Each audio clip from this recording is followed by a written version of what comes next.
Will President Trump's intervention in Venezuela damage his standing in a political movement built around the concept of America First? So far, support among Trump's 2024 voters remains high, but there are warning signs should the U.S. deepen its involvement in the South American country. The Hill's Emily Brooks analyzes influences and debates on the right in Washington in her newsletter called The Movement, and she joins us to discuss. Hey, Emily, so one of the central tenets of the MAGA movement was opposition to foreign entanglements. How is MAGA reacting to the Trump administration saying it will now run Venezuela?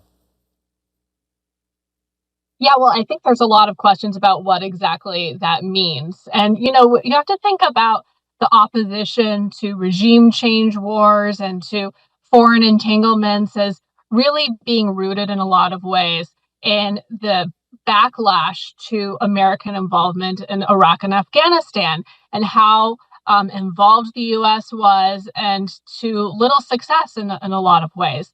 So the Americans who are really into America First ideas don't want a repeat of that. And yet, in the actions that Trump has taken, you have some people who take that America First slogan and idea and see it to be a lot more isolationist. They don't want any U.S. actions and foreign entanglements, think that they should focus on what's happening here at home.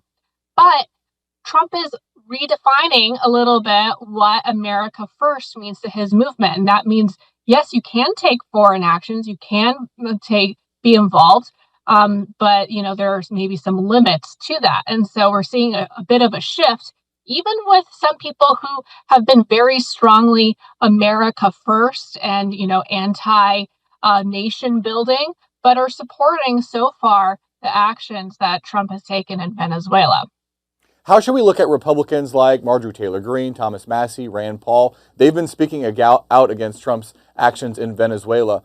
Are they outliers in the MAGA movement as they have been on other issues, or do they say out loud what others only say in private?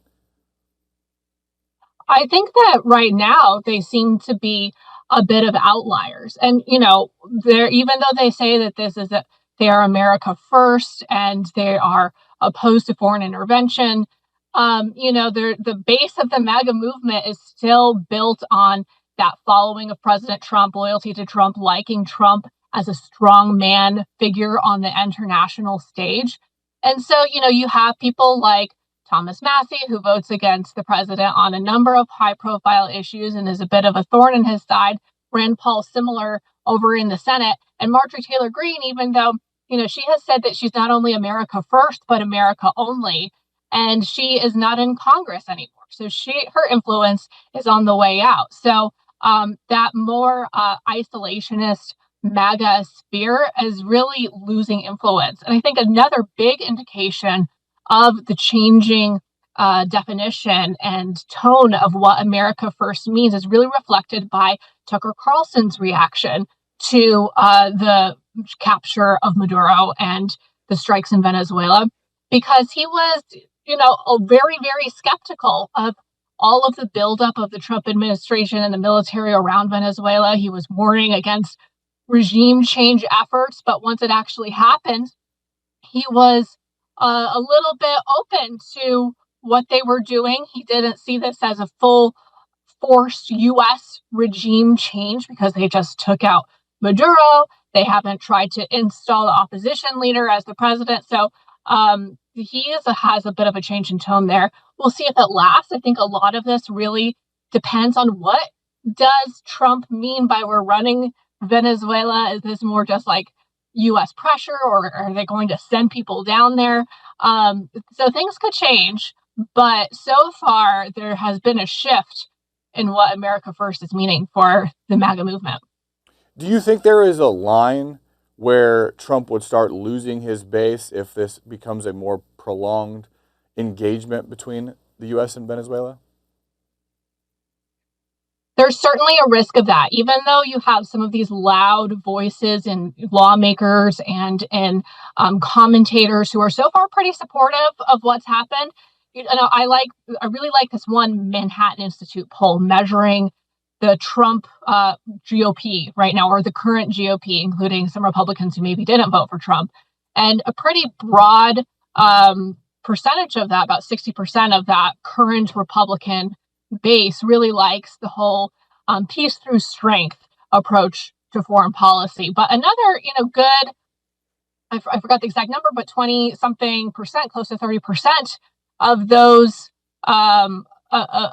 people in the current GOP want diplomacy first and are more skeptical and resistant to foreign intervention. And even though that's a minority, that's still a significant portion of the voter base for the Republican Party and for the MAGA coalition. So if they become disillusioned, that risks fracturing that MAGA coalition. That has implications for whether Republicans will support, whether these voters will support Republicans in the midterms, what the shape of the Republican Party will look like in 2028, and whether Trump will keep that approval from the Republican Party that he's had so far, which is about around 85% among Republicans right now. I want to ask you about the issue of Venezuelan opposition leader Maria Corina Machado. She is the winner of a Nobel Peace Prize. Factions of the Republican Party think she is the rightful leader of Venezuela moving forward, but she has been sidelined by Trump. Trump said she didn't have the respect of the Venezuelan people. Tucker Carlson, as you mentioned earlier, being involved in this, also criticized Machado. Do you think this could lead to friction in the MAGA movement and in the Republican Party more broadly? I think that the Trump handling of her and what the regime is going to look like, I think his resistance to trying to install her as the rightful leader, absolutely frustrating some Republicans who would like to see that. But those are not necessarily the kind of Republicans we think of as the most America first, central to the MAGA coalition base that has been resistant to foreign entanglements that Trump risks losing. So those Republicans are probably going to stick with Trump despite his resistance to that. Of course, that could change, but I think he much more risks fracturing the MAGA coalition and the America First crowd becoming disillusioned if he were try to actually install her and have a full-on regime change. That is what a lot of these America First supporters were worried about. And so I think that in a way also explains why he hasn't fully embraced her as the rightful leader of Venezuela.